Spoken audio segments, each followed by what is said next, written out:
some of the panels were talking about, the importance of nation building and branding and how the country wants to put its best foot forward. I was very involved with the Beijing Games, and about 2 weeks before the opening, a month before the opening ceremony, was in Beijing and had a meeting with the executive vice president of the organizing committee and said, look, don't worry, everything is organized. You've got the planning, the operation, everything is working. So if I can, maybe just one single word of advice that will transform how these games are remembered. And all the Chinese translators are sitting there scribbling away, waiting for this one word of advice. And I said, the one word is smile.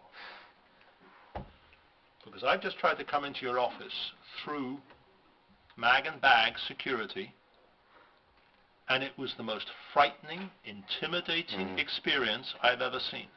And at the Olympic Games, you were going through mag and bag 30, 40 times a day. This is your access entry. You don't move without going through it. And if you have 100,000 of your brightest and best elite troops scaring the living daylights out of all of your guests, I'm not sure that's the image you necessarily want to remember. So all I'm going to say is smile.